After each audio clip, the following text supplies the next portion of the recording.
Welcome to okay TV. This is Kavya. Today news updates ఏంటి ఇప్పుడు చూద్దాం. కిర్గిజిస్తాన్ భారత విద్యార్థుల బాధితులను భారత ప్రభుత్వం కాపాడాలి. Doctor Addanki Dayakar, TPCC general secretary. Kyrgyzstan భారత విద్యార్థులకు భారత ప్రభుత్వం సహాయం చేయాల్సిన అవసరం ఉంది. ఇప్పటికీ పెద్ద ఎత్తున హింస జరుగుతున్న పరిస్థితి మిత్రుల ద్వారా తెలుస్తున్న పరిస్థితిలో మిగతా దేశాలన్నీ వాళ్ళ యొక్క దేశాల యొక్క ప్రత్యేక విమానాలను ఏర్పాటు చేసి ఆ యువతను విద్యార్థులను వారి దేశంలోకి తరలించే ఒక ప్రక్రియ చేపట్టింది. కాబట్టి భారత ప్రభుత్వం ఆ పనికి పూనుకోవాలని డిమాండ్ చేస్తూ ఇక్కడ కూడా రాష్ట్ర ప్రభుత్వం ఆ విషయంలో సీరియస్గా ఆలోచించే దిశగా ఉంది. తెలుగు విద్యార్థులు, తెలంగాణ విద్యార్థుల్ని రక్షించే బాధ్యత ప్రభుత్వం తీసుకుంటుంది. కానీ భారత ఎంబసీ సీరియస్గా దీని మీద రెస్పాండ్ కాకపోతే విద్యార్థులకు ప్రాణ నష్టమే కాదు, పెద్ద ఎత్తున భారతదేశం యొక్క పరువు కూడా పోయే అవకాశం ఉంటుంది. కాబట్టి ఇమీడియట్గా భారత ప్రభుత్వం స్పందించాల్సిన అవసరం ఉంది.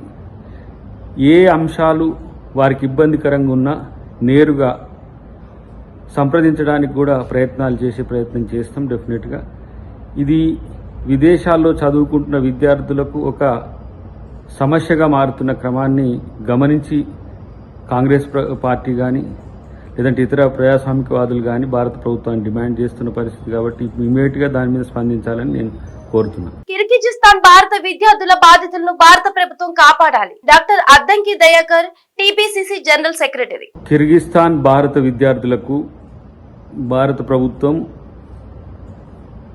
సహాయం చేయాల్సిన అవసరం ఉంది. ఇప్పటికీ పెద్ద ఎత్తున హింస జరుగుతున్న పరిస్థితి మిత్రుల ద్వారా తెలుస్తున్న పరిస్థితిలో మిగతా దేశాలన్నీ వాళ్ళ యొక్క దేశాల యొక్క ప్రత్యేక విమానాలను ఏర్పాటు చేసి ఆ యువతను విద్యార్థులను వారి దేశంలోకి తరలించే ఒక ప్రక్రియ చేపట్టింది. కాబట్టి భారత ప్రభుత్వం ఆ పనికి పూనుకోవాలని డిమాండ్ చేస్తూ ఇక్కడ కూడా రాష్ట్ర ప్రభుత్వం ఆ విషయంలో సీరియస్గా ఆలోచించే దిశగా ఉంది.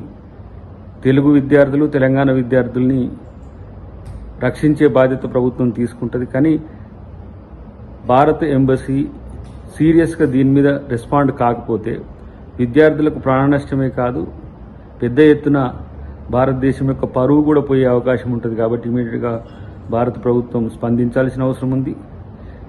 ఏ అంశాలు వారికి ఇబ్బందికరంగా ఉన్నా నేరుగా సంప్రదించడానికి కూడా ప్రయత్నం చేస్తాం. డెఫినెట్గా ఇది విదేశాల్లో చదువుకుంటున్న విద్యార్థులకు ఒక సమస్యగా మారుతున్న క్రమాన్ని గమనించి కాంగ్రెస్ పార్టీ కానీ లేదంటే ఇతర ప్రజాస్వామికవాదులు కానీ భారత ప్రభుత్వాన్ని డిమాండ్ చేస్తున్న పరిస్థితి. కాబట్టి ఇమీడియట్గా దాని మీద స్పందించాలని నేను కోరుతున్నాను.